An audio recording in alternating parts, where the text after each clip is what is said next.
Ejecutiva. Es un honor tenerlos acá. Les pido también que saluden. Hay más de 60 personas que nos están viendo por streaming. Así que, ¿nos saluda alguien de allá del streaming?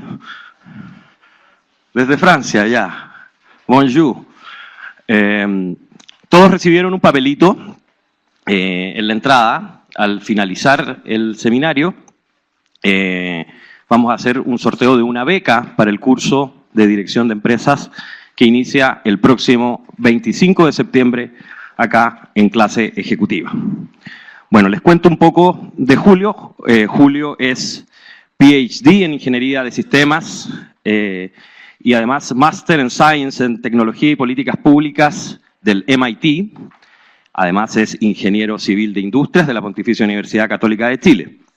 Actualmente se desempeña como profesor de jornada completa en el Departamento de Ingeniería Industrial y de Sistemas de esta universidad y además es codirector del Magíster de Innovación de nuestra Casa de Estudios. Los dejo con Julio.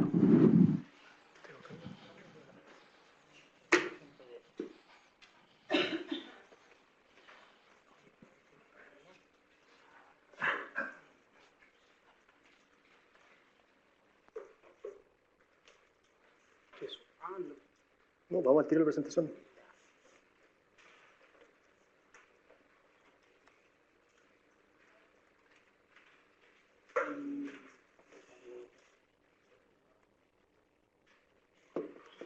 Ya, ¿estamos bien? ¿Sí? ¿Se escucha? ¿Me escucha la gente que está siguiendo por streaming? ¿Sí? Ok, muchas gracias por estar aquí. Mi nombre es Julio Pertusé y hoy día quiero hablar de tres cosas que creo que pueden llegar a ser muy importantes para la dirección de empresas porque el contexto en el cual se dirige una empresa está cambiando en forma acelerada, producto de cambios tecnológicos. ¿Qué cosas quiero que veamos? Algunas en particular en esta clase. En primer lugar, ¿cuáles son aquellas tendencias tecnológicas que están cambiando el mundo de las empresas? Quiero presentar, en función de estas tecnologías, algunos desafíos que se nos abren a nosotros a nivel de cómo podemos estar organizándonos, cómo podemos estar actuando frente a la cuarta revolución industrial. Y finalmente, voy a explicar algunas variables organizacionales que yo sí creo que van a ser críticas para el futuro. Esta es una clase que mezcla tecnología y mezcla gestión porque estamos viviendo una época de rápidos cambios tecnológicos. Y probablemente algunos de ustedes han escuchado hablar de la cuarta revolución industrial, ¿no es cierto? Está muy en boga, todo el mundo habla de la cuarta revolución industrial. Probablemente han escuchado algunas de estas tecnologías, Big Data, inteligencia artificial, Internet de las cosas, blockchain, cloud computing, los robots, impresoras 3D y 4D. ¿Saben lo que son impresoras 4D? Aquellas que cambian en función del tiempo, o sea, no solamente lo imprimes, sino que lo que tú imprimes puede ir cambiando en función del tiempo. Entonces hay una nueva dimensión que se agregue, por eso son impresoras 4D. Vehículos autónomos, los drones estuvieron de moda durante el fin de semana, a propósito. CRISPR, técnicas de edición genética. ¿Han escuchado hablar de CRISPR como tecnología o las técnicas de edición genética? Vamos a ver un poco. Pero sobre todo, ¿qué desafíos nos presentan estas tecnologías? ¿Y de qué se trata la cuarta revolución industrial? Y para poder contestar de qué se trata la cuarta revolución industrial, tenemos que pensar, bueno, ¿qué aprendimos de las tres revoluciones anteriores?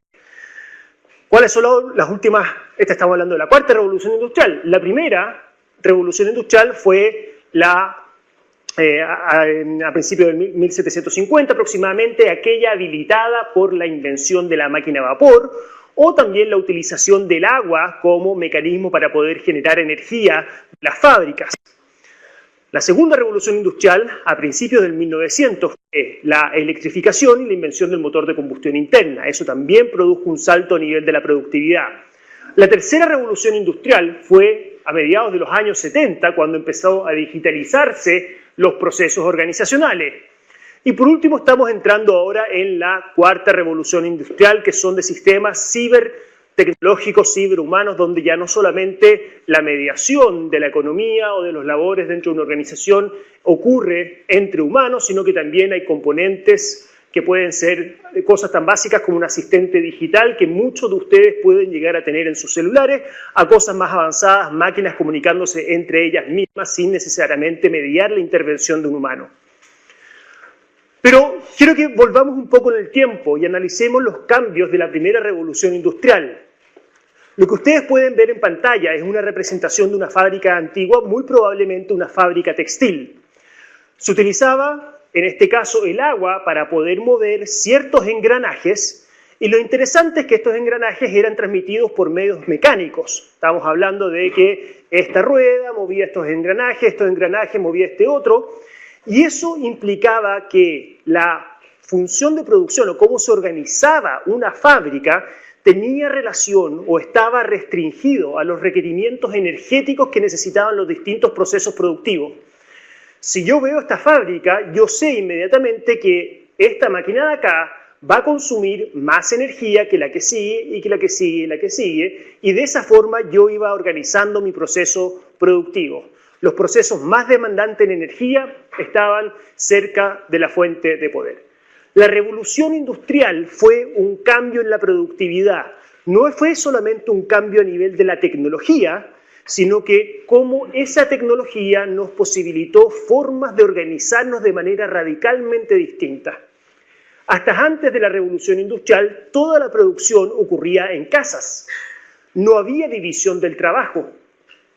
Con la invención de la máquina de vapor, lo que se crea al mismo tiempo de la máquina de vapor es la fábrica como unidad para poder organizar y llevar los procesos productivos. Hasta antes no existía el concepto de fábrica. Y una vez que aparece la fábrica como concepto, aparece la especialización del trabajo de las personas al interior de ella. ¿Por qué hago énfasis y me detengo en la primera revolución industrial? Porque cada cambio tecnológico trae consigo cambios organizacionales y cambios que afectan la forma en que nosotros estamos trabajando. Ahora, luego vino la segunda revolución industrial, y la segunda revolución industrial, aquella de principios del 1900, se caracterizó por el motor a combustión interna y también la electrificación de las fábricas. ¿Y por qué esta fue una revolución? Y aquí viene lo entretenido, es porque la electricidad era entre un 20 y un 60% más barata que el carbón. El carbón, recuerdan ustedes, es lo que se utilizaba como combustible predominantemente para poder movilizar las grandes máquinas.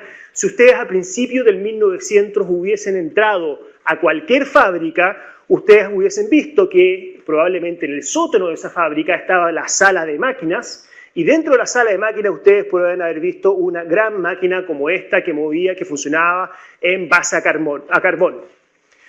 Muchas fábricas se dieron cuenta, oye, pero la electricidad es más barata, es una tecnología que está disponible, ¿por qué no cambiamos esta gran sala de máquinas por un motor a electricidad? Y lo empezaron a hacer. Lo interesante es que este cambio, esta sustitución de una tecnología por otra que es más barata, no produjo un salto en la productividad. El problema de esas personas que estaban a cargo de la organización es que no estaban pensando correctamente cómo esa tecnología permitía cambiar la forma en que se estaba produciendo, cambiar la forma en que se organizaba la fábrica, cambiar ese layout industrial que estaba basado fuertemente en engranajes, y la forma de producir estaba asociada a los requerimientos de energía. Pero esa restricción del requerimiento de energía desaparece cuando tenemos una tecnología como el motor eléctrico, que yo no necesito un motor eléctrico centralizado, puedo tener distintos motores eléctricos, y si tengo distintos motores eléctricos no tengo que tener toda la estructura de la fábrica organizada en función de requerimientos mecánicos. Ahora, nos costó un tiempo darnos cuenta de esto. Nos costó, en particular, esto lo que le estoy diciendo a ustedes les puede parecer obvio, pero todavía en el año 1930, 30 años después que se hubiese inventado el motor eléctrico, el motor de combustión interna, y que empezó esa tecnología a permear en las fábricas, todavía había un debate a nivel de la literatura académica sobre la pertinencia de engranajes mecánicos. Y esto es algo que ahora todo es por cable, pero seguíamos debatiendo si es que cambiamos el motor por una tecnología que es más barata, pero el sistema mecánico, ¿por qué debiésemos cambiarlo? Y había todo un debate ahí en la literatura. Esto es lo que se conoce como la trampa del status quo. Y muchas veces, cuando nos enfrentamos a cambios tecnológicos, seguimos haciendo las mismas prácticas, seguimos utilizando los mismos procesos, cambiamos un solo componente, pero no por el hecho de cambiar un componente vamos a ser más productivos. Lo que habilitan las tecnologías es fundamentalmente una nueva forma de poder organizarnos, una nueva forma de pensar lo que es una organización moderna, donde a lo mejor las restricciones físicas, en el caso del engranaje, ya no son tan necesarias en un mundo con electricidad. ¿Y por qué quiero hacer énfasis en esto? Porque lo que estamos viviendo ahora a nivel de los cambios tecnológicos que yo les dije en las primeras láminas, es una oportunidad enorme de repensar lo que es una organización moderna, de repensar lo que son los procesos. Voy a saltar un poco. La tercera revolución industrial fue cuando empezaron a aparecer los primeros sistemas de información en las organizaciones. Y nuevamente el cambio a nivel conceptual que operó en la tercera revolución industrial tiene que ver con cómo las mismas... Perdón, ¿qué nos dejó la segunda revolución industrial? La segunda revolución industrial como forma de organizarnos nos dejó el conglomerado, la integración vertical y la creación de los gerentes, la gerencia, los departamentos de planificación como herramientas organizacionales que fueron habilitadas por esta forma en que tenían las compañías de crecer. La tercera revolución industrial, la de la digitalización, si ustedes se fijan, las dos primeras ocurrieron como fuerzas centrípetas, empezaron a concentrar primero en fábricas, después de fábricas, grandes conglomerados. La tercera revolución industrial, cuando empieza a digitalizarse las compañías, empezó una fuerza que iba en dirección contraria, era una fuerza que era centrífuga. Probablemente alguno de ustedes se recuerda de la película Pretty Woman, ¿sí? ¿A qué se dedicaba Richard Gere? Aparte de engrupir a la Julia Roberts. Profesionalmente, ¿a qué se dedicaba? Compraba empresas grandes, estos grandes conglomerados, y los iba vendiendo por partecitas. ¿Por qué Richard Gere podía vender esta empresa grande por pequeñas partes? Únicamente porque ya no tenía sentido desde una lógica del modelo negocio tener este gran conglomerado. Lo que está ocurriendo ahora con las nuevas tecnologías es que, si nos ponemos a pensar, es la misma lógica, es una fuerza centrífuga que hace que nosotros nos cuestionemos si es que ya tenemos que tener todo en un lugar o podemos empezar a actuar en forma distribuida o en forma colectiva. Wikipedia, ¿alguno de ustedes conoce Wikipedia?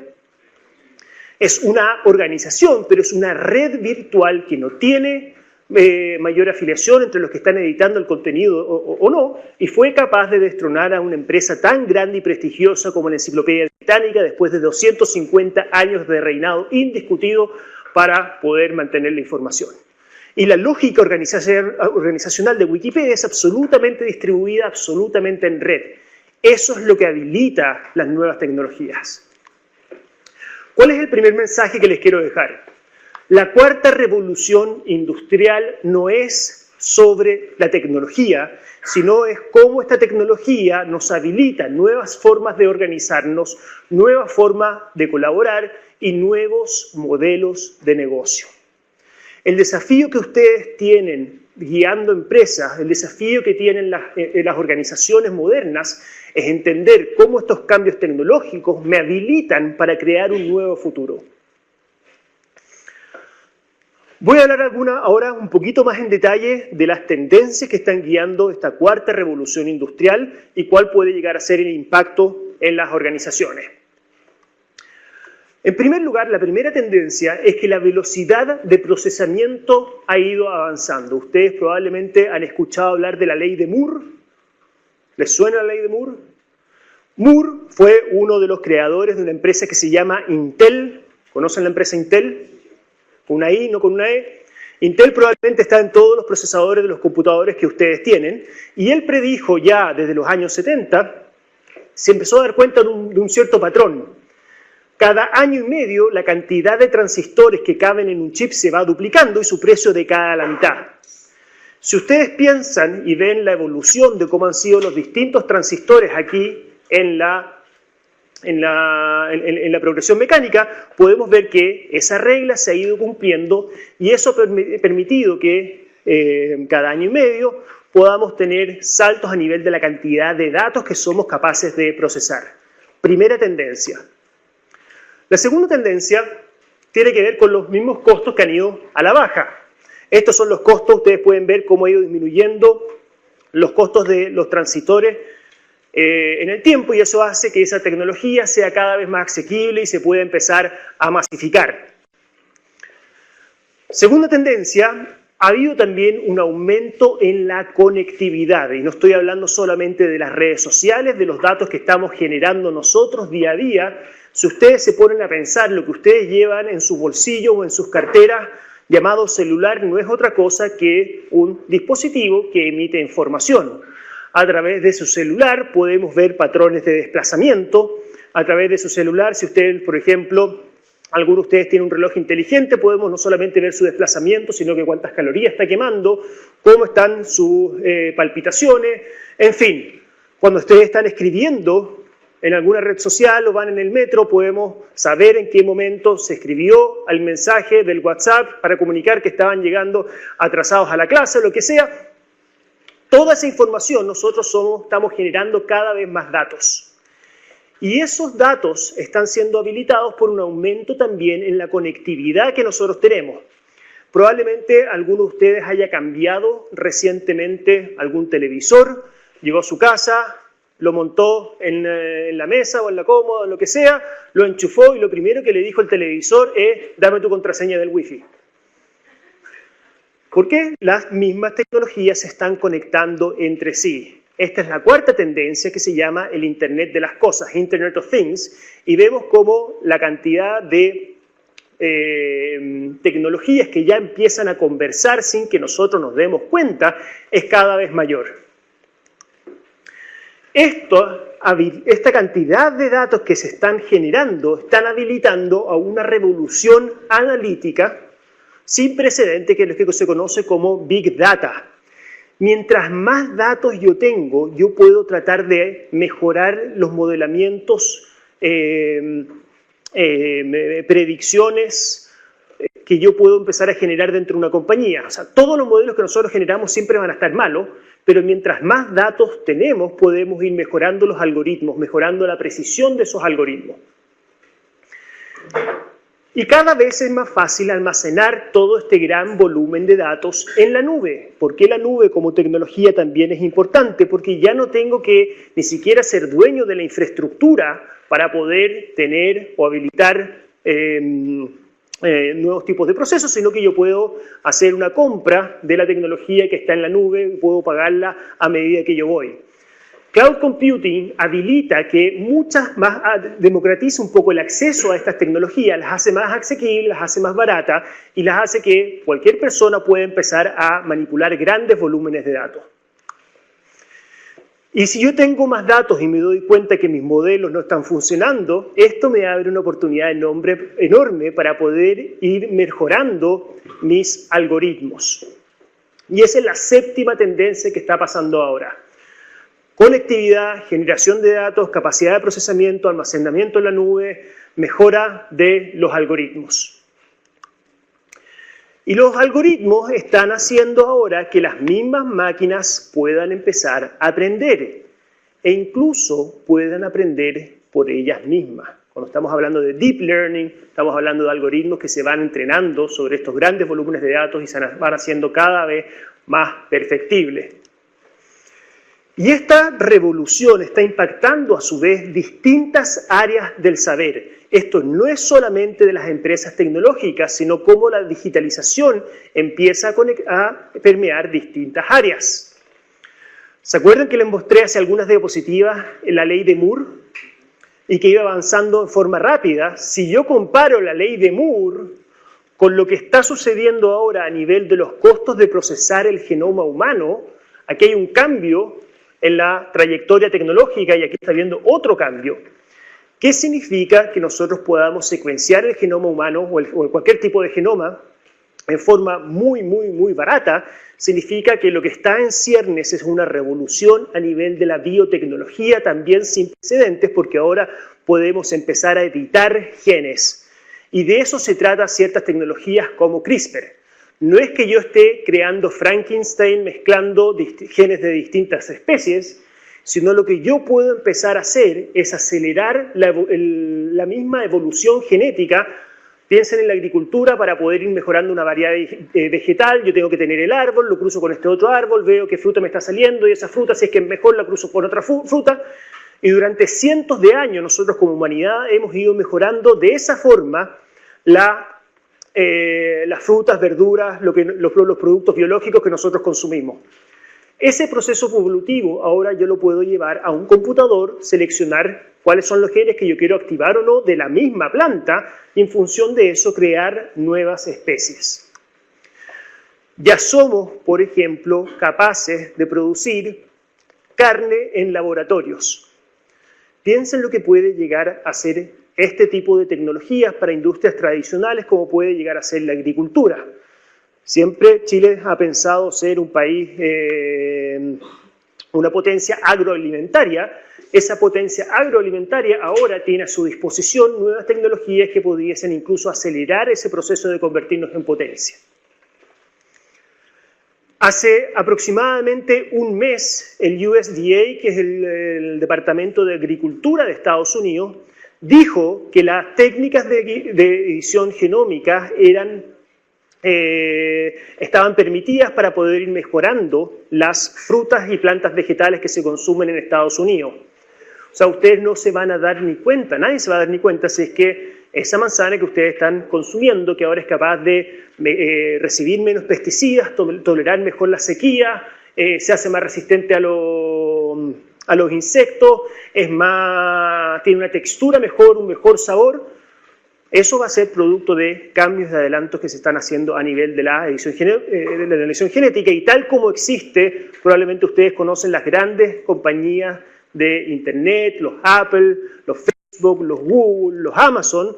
Hay un Apple de la biotecnología que en estos momentos está pensando cómo poder generar nuevos productos, nuevas variedades.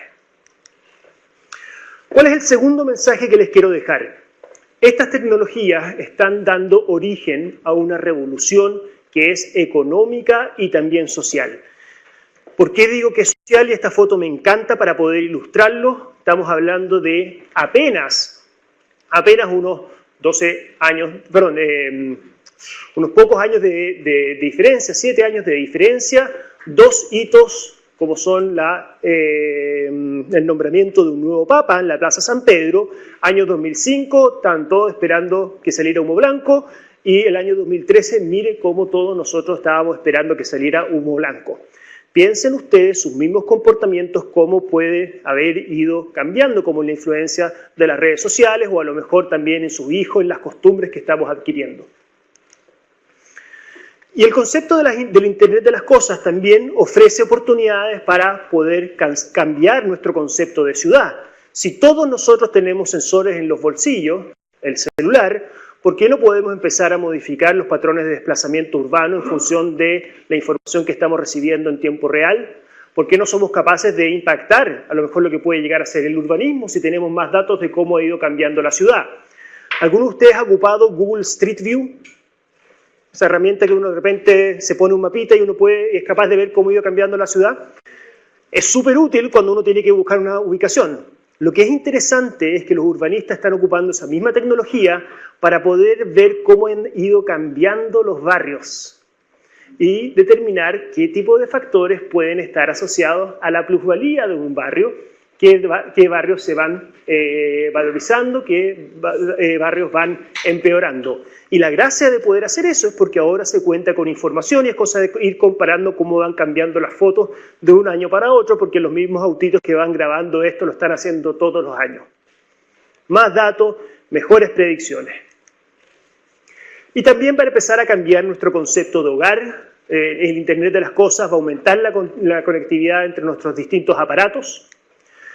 Y las fronteras entre el mundo virtual y el mundo real van a ser cada vez más permeables y están definiendo cómo nosotros trabajamos. Por ejemplo, es un investigador que está trabajando sobre modelos de proteínas y lo está haciendo con un casco que le permite explorar esto de una forma totalmente distinta. Keanu Reeves, no sé si conocen el actor de La Matrix, entre otro tipo de películas, él tiene una fábrica de motos choperas. ¿Por qué tiene una fábrica de motos choperas? Porque puede y le gustan las motos. Lo interesante es que el diseño de las motos, él lo hace también a nivel virtual y le permite explorar cómo se estaría viendo esa moto antes de siquiera empezar a fabricar cualquier cosa. Ya lo están ocupando. La automatización también está transformando las operaciones y la logística. El gran concepto que tuvo Henry Ford cuando inventó la línea de ensamblaje es que dijo es mucho más eficiente que el que se mueva sea el auto y no el trabajador. Los robots siguen el mismo principio, es mucho más eficiente que los que se muevan sean los anaqueles más que una persona que tenga que estar recorriendo toda la bodega para encontrar las partes. Entonces ustedes pueden ir a ver fábricas absolutamente robotizadas, pueden buscarlas en Google, donde están las personas y hay un desfile de estos pequeños robots que van subiendo y bajando las tarimas y no se cruzan entre ellos, no chocan y hace que la operación logística sea mucho más eficiente. Y el mundo físico y virtual están cada vez más conectados. Ustedes tienen probablemente, algunos de ustedes tienen asistentes, hay de todas las grandes empresas de tecnología, tienen ya sea Alexa, Siri, pueden ponerle distintos nombres para poder ya empezar a darle información, llamar a ese asistente y a lo mejor comunicarse entre humanos o entre el computador y el humano sin que nosotros nos lleguemos a dar cuenta de que estamos hablando con un computador. Esto es precisamente lo que les voy a mostrar. Este es un llamado, este es el computador. So how can I help you? Hi, I'm calling to book a woman's haircut for a client. I'm looking for something on May 3rd. Sure, give me one Este es un ser humano, second. quien está respondiendo al computador. Sure, what time are you looking for around? ¿A qué hora? At 12 p.m. We do not have a 12 p.m. available. The closest we have to that is a 1:15. Do you have anything between 10 a.m. and 12 p.m.? Depending on what service she would like. What service is she looking for? Just a woman's haircut for now. Okay, we have a 10 o'clock. 10 a.m. is fine. Okay, what's her first name? The first name is Lisa. Okay, perfect. So I will see Lisa at 10 o'clock on May 3rd. Okay, great. Thanks, great. Have a great day. Bye. No solo el progreso que ha habido a nivel de reconocimiento del vocabulario humano ya hace que computadores no solamente sean capaces de hacer el dictado, y el dictado puede ser súper mecánico, sino que ahora son capaces de entender aquellas sutilezas del lenguaje humano, aquellas pistas como el ajá, que nosotros de repente ocupamos al momento de hablar. Jeff Bezos, por ejemplo, ahora tiene el sistema de información de Amazon aprendiendo español. ¿Y cómo lo hace? Hay muchas personas que leen distintos textos, va aprendiendo esto, se generan más datos y ahora vamos a poder, imagínense, tener mecanismos de comunicación universal. Piensen por un momento lo que significó la imprenta para la revolución, para el Renacimiento, de lo que puede llegar a ser como la Torre de Babel en su máxima expresión, donde todos pueden ahora, al revés, hablar un único idioma, porque va a ser esto mucho más, todos ustedes van a poder hablar su propio idioma, pero van a poder escuchar en su propio lenguaje a futuro. Ya lo están haciendo. O sea, esta es de las tecnologías que... Google ya tiene una secretaria asistente. Tiene una secretaria asistente. De 7 años, un día me dice, te voy a presentar a Siri. Y le digo, ¿quién es Siri? Y me dice, la asistente de Google. La asistente... Me dice, ¿cómo te llamas? Ella responde, ¿y qué edad tienes? Y dice ella, soy muy joven, pero estoy aprendiendo mucho con Google. Y así responde cosas. Y va respondiendo, y esa misma retroalimentación hace que el algoritmo se pueda volver más poderoso. La misma tecnología está habilitando nuevos modelos de negocio. Probablemente ustedes participan, han utilizado, conocen, han oído hablar de la economía colaborativa.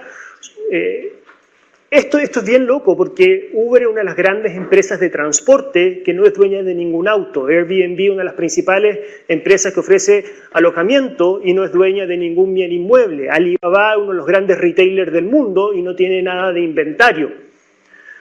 En el fondo, lo que está pasando es que la desconexión entre el mundo de los átomos y el mundo de los bits está cambiando la forma en que nosotros nos podemos organizar. Y no estoy hablando del futuro, sino que estoy hablando del presente. Todas y cada una de las tecnologías que yo les mencioné en esta presentación ya están disponibles. La pregunta que ustedes se tienen que hacer es ¿cómo puedo yo incorporar esta tecnología y qué cosas nuevas puedo hacer con ellas en mi lugar de trabajo? Y estamos hablando de tecnologías que están aún en su infancia. Imaginen cuánto más podrán aprender cuando existen más datos porque se van retroalimentando. ¿Cuál es el mensaje? Esto está ocurriendo muy rápido. Si ustedes piensan la distancia de tiempo entre la primera y la segunda revolución industrial, estamos hablando del 1700 al 1900, fueron 150 años. De la segunda revolución industrial a la tercera revolución industrial estamos hablando de 70 años. De la tercera revolución industrial a la que estamos viendo ahora no han pasado más de 40 años. ¿En qué año comienza la cuarta revolución?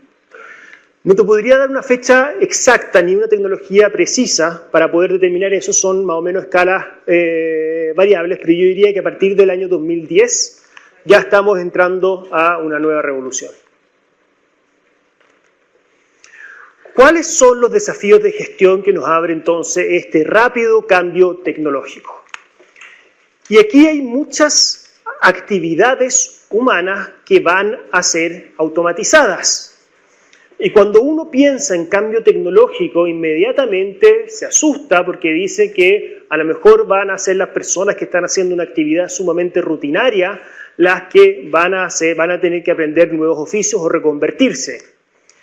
Y sí, pero este cambio tecnológico también está afectando actividades, por ejemplo, de los médicos. Watson, que es el asistente de medicina, el sistema el supercomputador de IBM, ya es capaz de hacer mejores predicciones médicas que buenos médicos. ¿Por qué? Porque los médicos, al momento de poder hacer un diagnóstico, manejan aproximadamente 7 a 10 variables en su cabeza al momento de hacer un diagnóstico. Watson maneja 200 variables. ¿Ya? Entonces, contra eso, muchas de las pegas de diagnóstico inicial a lo mejor pudiesen llegar a ser realizadas por un asistente tecnológico, un computador. ¿Cuáles actividades son particularmente susceptibles a ser automatizadas? Aquellas relacionadas con la realización de diagnósticos. Piensen en la gente que se dedica a la histología, a poder ver las células, a clasificar células. Eso es algo que lo pueden hacer a través de algoritmos computacionales de reconocimiento de imágenes. Aquellos que se dedican a clasificar, piensen de nuevo lo que hace la gracia que tiene el cartero, es capaz de leer y poner una carta, saber a dónde va. Eso es algo que también se puede empezar a automatizar. Aquellos que estén en el negocio de hacer predicciones, estimar demanda, todo eso, todas esas actividades humanas que requieren muchos datos, los computadores van a ser más eficientes que nosotros para poder procesarlo. Lo mismo para poder hacer recomendaciones. Y en particular, los robots van a ser utilizados en trabajos que son rutinarios, sucios, peligrosos o caros. Si ustedes no tienen una pega que cumpla con esas características, no se preocupen, están muy bien. Si ustedes están haciendo un trabajo que es rutinario, sucio, peligroso y más encima caro, ¿se les ocurre algún ejemplo? Limpiar una alcantarilla, un pozo séptico, algo que es sucio, rutinario. ¿Ah? Limpieza de vidrios en altura, exacto. Ahí también en la minería está teniendo harto impacto. A propósito de ese comentario, Río Tinto el año 2015 transformó toda su flota de camiones, ahora ya es autónoma, a control remoto, es operado a la distancia, funciona los 365 días del año Y esto ha permitido disminuir los accidentes. A todos ustedes que estén familiarizados con una faena minera, ustedes han visto que las camionetas mineras de repente tienen una banderita. ¿Se han preguntado para qué es la banderita? Es para que no la pisen los camiones, porque de repente, oh, no me di cuenta, y pasó una camioneta por debajo. Y esto también ha permitido aumentar la productividad en un 12%. Aquellos que vengan de la industria minera sabrán que un 12% de aumento de la productividad es una brutalidad. De camiones autónomos. 5 camiones, un solo operador. 25 a propósito de trabajos que son sucios. ¿Aquí alguien ha ordeñado una vaca? Puede ser un trabajo muy sucio. 25% de todas las lecherías en Dinamarca y en Holanda ya son automáticas. Y se espera que esa cifra aumente a un 50% en los próximos 10 años. Y esto es algo fantástico. Esto es como un spa para las vaquitas, porque se meten como, en serio, búsquenlo en YouTube, hay una fábrica, se meten a esto. Por reconocimiento de imágenes, son capaces de ponerle las maquinitas para que extraigan la leche y aparece un brazo robótico que le hace cariñito en la guatita mientras la están ordeñando. ¿Ya? Cero estrés, si tiene menos estrés la vaca, produce más leche. Y menos contaminación, pero también produce más leche, lo que permite aumentar la productividad. Trabajo rutinario, fumigación. 90% de toda la fumigación de cultivos en Japón está siendo realizada por helicópteros no tripulados, como el que ustedes pueden llegar a ver en pantalla. Son drones. Son drones. Ya sé que me van a decir, pero yo estoy en una pega que es creativa, de diseño, soy artista, aquí los computadores no tienen absolutamente nada que hacer. Y la verdad es que no. Si ustedes se fijan, ya tenemos algoritmos que crean música. De hecho, en estos concursos de música, una vez mandaron una partitura hecha por un computador que me parece que salió por, no sé si el 8º o 5º lugar de la competencia en que estaban organizando, y no le dijeron absolutamente a nadie que estaba siendo hecha por un computador. Hay algoritmos que permiten generar hipótesis científicas. Esto lo hicieron sobre todo en el ámbito de la biología. Le pasaron una serie de papers a un computador y le dijeron genera posibles hipótesis, y se dieron cuenta que las hipótesis que estaba generando el computador eran de muy buena calidad, que eso dio origen a nuevos descubrimientos científicos. Y también para diseños en ingeniería. Ustedes pueden ver la imagen que está en pantalla. La imagen que está en pantalla es de un automóvil de Fórmula 1, un monoplaza. ¿Aquí hay algún fanático de la Fórmula 1?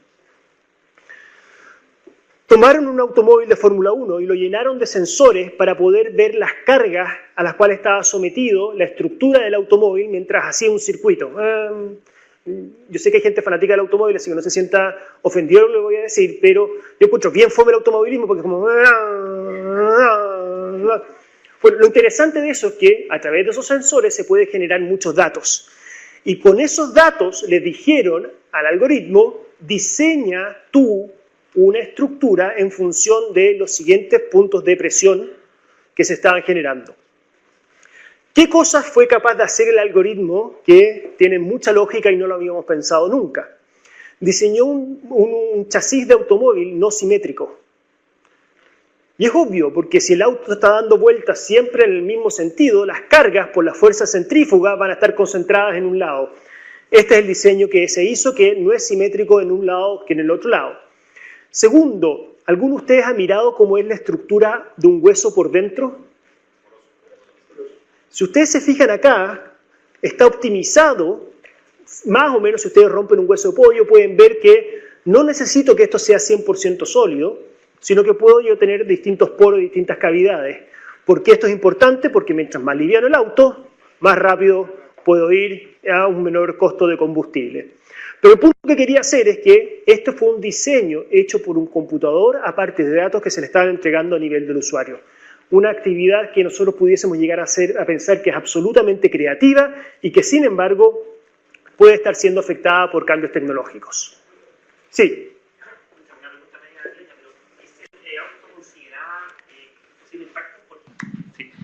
Ya, claramente es más eficiente desde el punto de vista de la velocidad, la presión, etcétera, pero si yo voy en un auto voy a querer que esté mayormente protegido. Te quería preguntar eso solamente. ¿Por qué te pregunto esto? Porque sí, pues estos algoritmos están siendo muy sobresalientes en muchos cálculos, pero entra el factor humano. A lo mejor al computador no se le habría aburrido calcular autoprotección, porque no tiene vida, ¿cachai? Eso te quería preguntar. Sí. No, absolutamente, no sé si está diseñado para soportar algún impacto y no sé si es que ningún auto diseñado por un humano que esté en la Fórmula 1 a 300 kilómetros por hora esté diseñado para soportar cualquier impacto. ¿Ya? En fondo, la gracia que tiene la Fórmula 1, porque son tan temerarios los pilotos, porque saben que si es que tienen algún tipo de accidente, altamente probable que sea game over. Ok, ¿qué significa esto para nosotros? ¿Significa que nosotros vamos a estar obsoletos como seres humanos? ¿Estamos fritos? No, pero sí significa que podemos empezar a trabajar en forma distintas con estas tecnologías.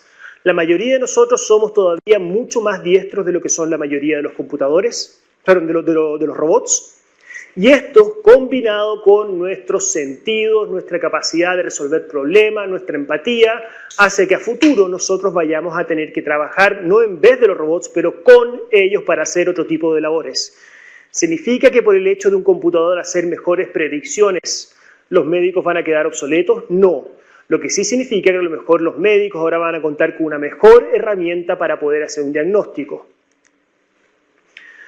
Y la creatividad humana, y este es el tercer mensaje, en combinación con los computadores va a ser siempre más poderosa.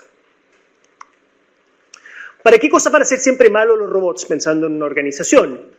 Para actividades que se requieran habilidades sociales, y eso se está poniendo en entredicho en función de lo que nosotros vimos del asistente de Google que hacía un llamado telefónico y era capaz de empatizar con la persona que estaba respondiendo al otro lado. Pero para trabajos que requieran liderazgo, empatía, trabajo de equipo, coaching, ahí sí vamos a ser siempre nosotros mejores.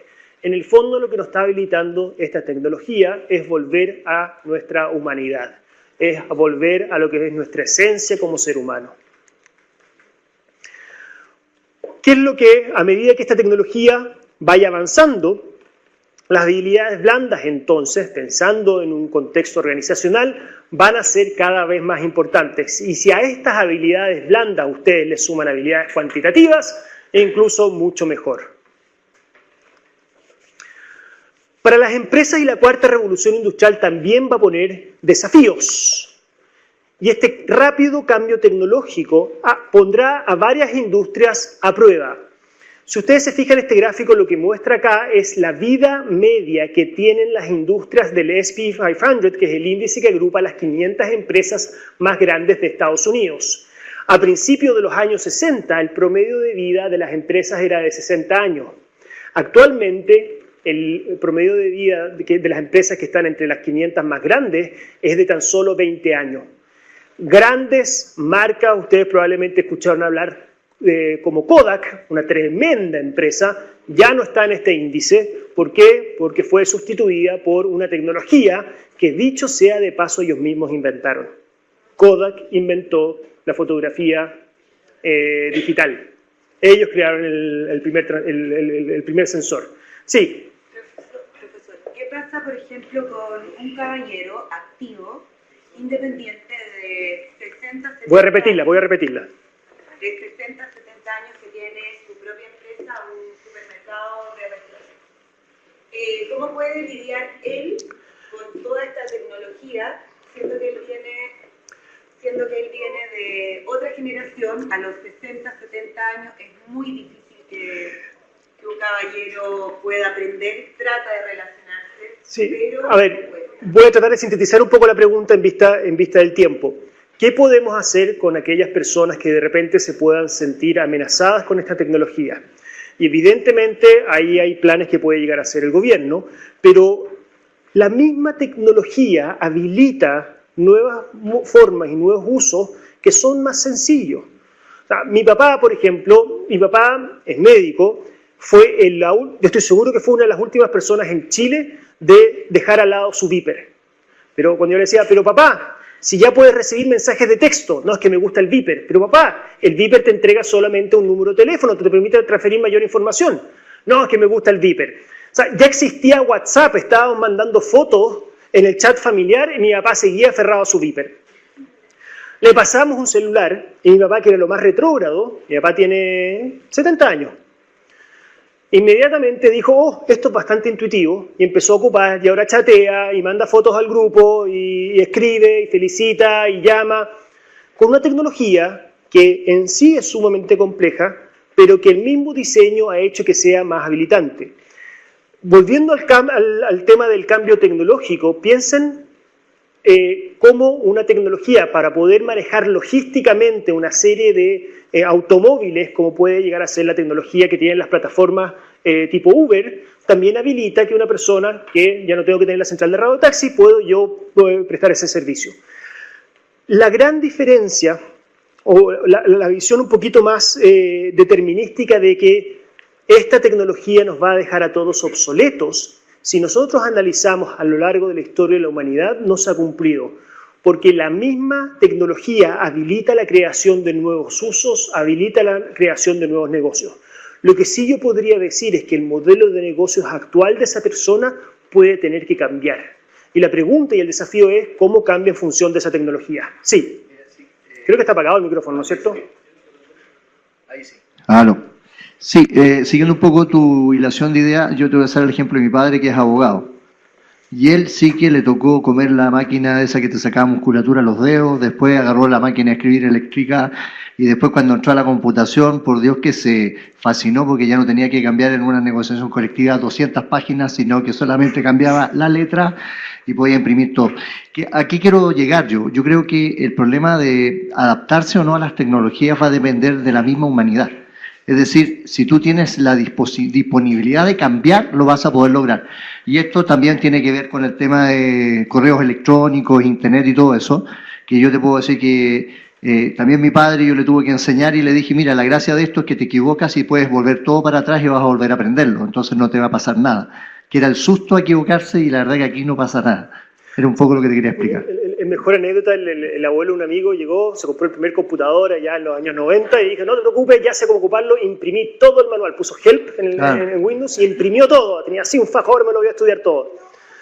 Y después, como su nieto lo miró, le dijo, ¿no has probado aprendiendo a ocupar el computador? Es que si lo echas a perder, no lo vas a echar a perder. Y lo empezó a ocupar y después le dijo, imprimir todas estas páginas fue una estupidez, ¿no es cierto? Sí. Claro, en el mismo caso, y te digo, mi padre tiene 81 años, así que imagínate. El punto es que muchas industrias y profesionales van a tener que reinventarse.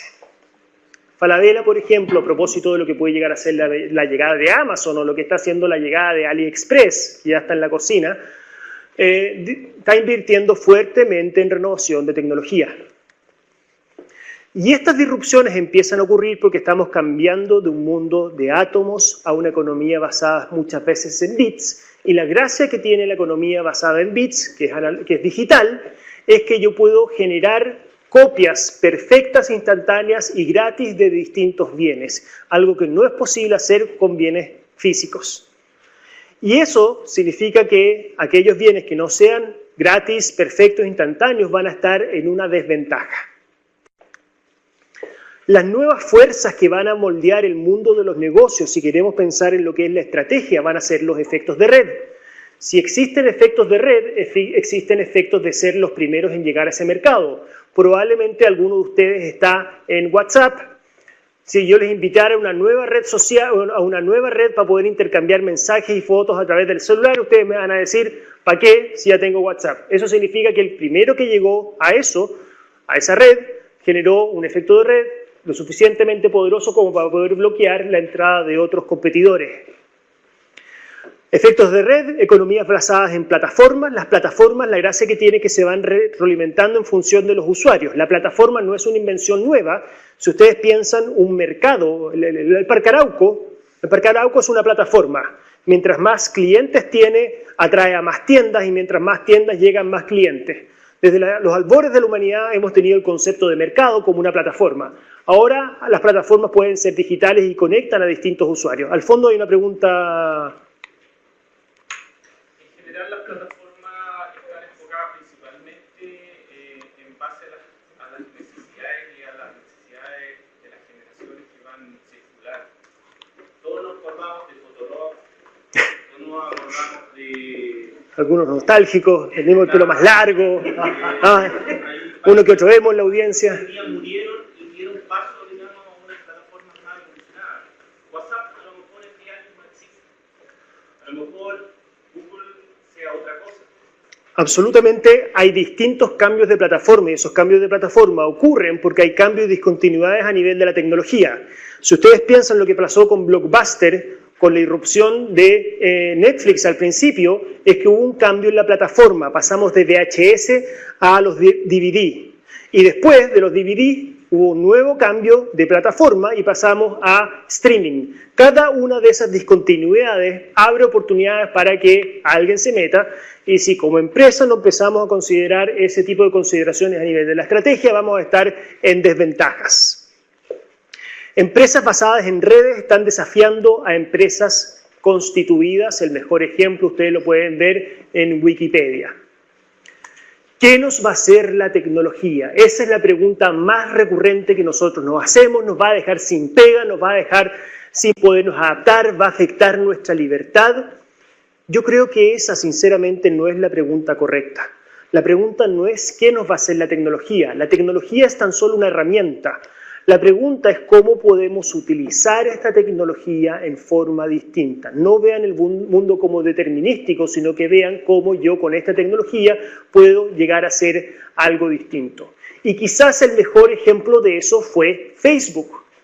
Facebook, una herramienta que a lo mejor fue creada originalmente para poder compartir fotos y chequear a la familia, a los amigos, puede, la misma tecnología, en función de cómo evoluciona, ser ocupada para otros fines.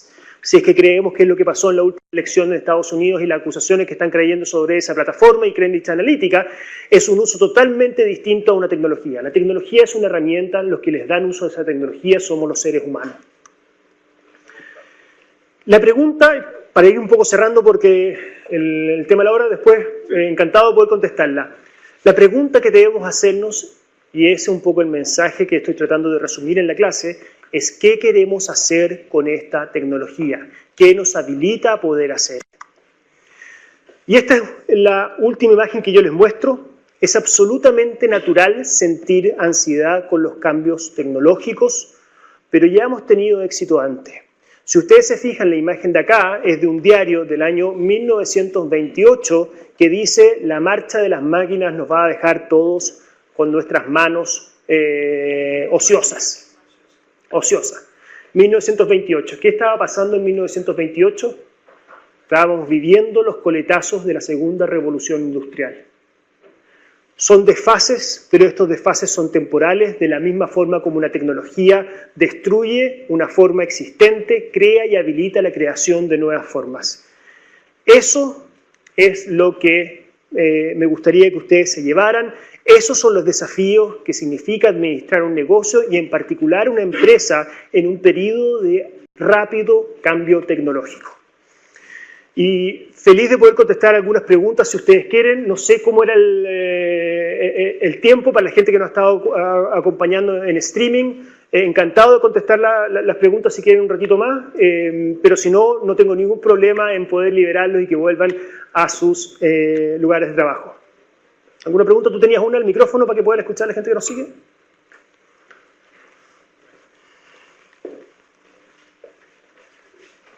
Hola, buenas tardes. Soy Rodrigo Ramos. ¿Qué opinas tú de todo lo que se habló acá me hace mucho sentido? Soy usuario de la tecnología y trato de ir siempre a la vanguardia. Pero ¿qué opinas tú de la dependencia que se genera de esto? Porque yo me doy cuenta que se corta la electricidad, yo no puedo cocinar en mi departamento, no. Hay varias cosas que nos limitan cuando no tenemos internet, por ejemplo, no se puede trabajar casi si no tenemos internet. Entonces nos bloqueamos. Creo que hay una dependencia muy grande de la tecnología, que creo que también hay que evaluar ese punto. Hay un tema de resiliencia tecnológica que es evidente, cómo podemos hacer las redes más seguras, cómo podemos hacer la infraestructura crítica más responsiva. Pero esto no es un tema de ahora. Si ustedes se fijan, la tecnología ha tenido un cambio en nuestra evolución genética más allá de lo que dicen nuestros genes. Es la tecnología la que nos ha ido cambiando. ¿Por qué tenemos intestinos, me parece, intestinos delgados más cortos? O no sé si el grueso es el que tenemos más corto. Uno de los dos, pero tenemos más cortos si nos comparamos El grueso más corto. ¿Por qué tenemos un intestino grueso más corto en comparación con los chimpancés que compartimos un 99% de los genes? Por una tecnología. ¿Cuál fue esa tecnología? El fuego. El fuego hizo que ahora la degradación de ciertas proteínas o ciertas fibras ya no tuviésemos que hacerla en nuestro interior, sino que ahora ya la podemos hacer afuera, y eso liberó recursos para poder hacer otras cosas y afectó cómo nosotros fuimos evolucionando. Y efectivamente nos volvimos más dependientes de esa tecnología porque ya no podemos comer todo crudo, o las fibras. Se han dado cuenta que cuando alguien está medio constipado le recomiendan comer más fibra, es porque la fibra no la procesamos. Entonces los animales sí comen fibra, y el chimpancé feliz se come un bambú, cuestiones por el estilo, y es capaz de procesarlo. Perdimos esa habilidad producto de una tecnología que nosotros mismos creamos. Y nos hemos hecho dependientes de esa tecnología desde hace millones de años. Al fondo hay una pregunta. Buenas tardes. Bueno, en vista que en cada revolución y con la aplicación de cada nueva tecnología, la gran barrera de entrada a que esto se aplique siempre somos nosotros, las personas. Entonces, viendo eso y pensándolo en que existe la automatización por un lado, que nos elimina o nos saca un poquito del plan, y la otra es la programación que nos integra y nos hace más fácil la tecnología. ¿A qué apuntar mañana? Viene a ser mi pregunta, porque por un lado se desplaza el uso de personas o se empieza a reemplazar un poco, y por el otro lado se nos hace más fácil el acceso a la nueva tecnología también.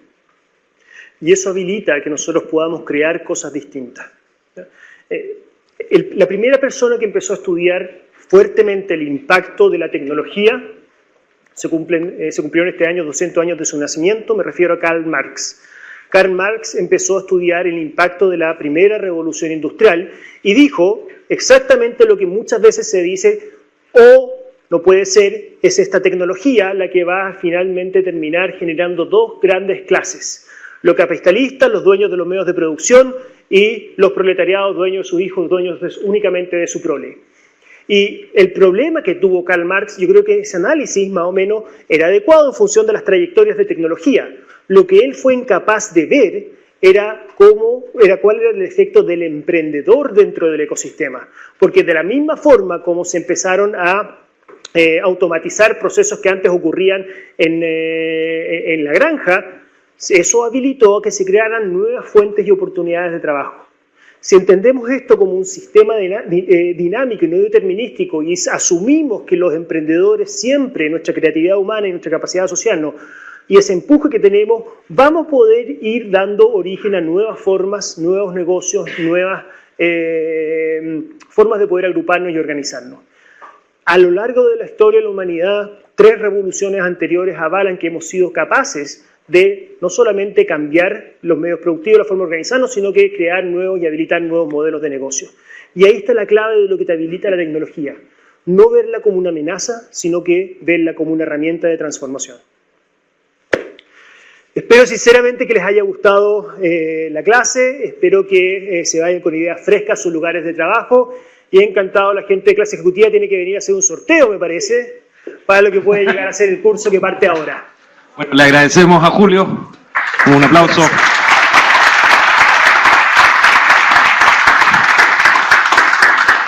Y vamos a hacer 2 sorteos.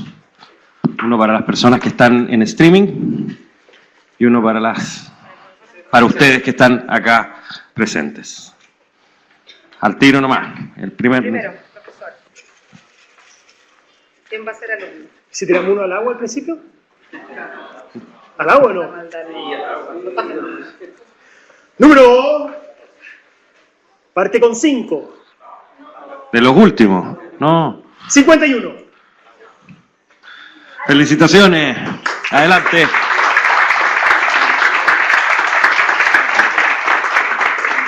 Es notable esa sensación como de nervio. Sale el 5, podría ser, tener un 10% de probabilidades. Yo no sabía. Felicitaciones. Ok. Una foto. Acá, porque parece que nos llega la luz.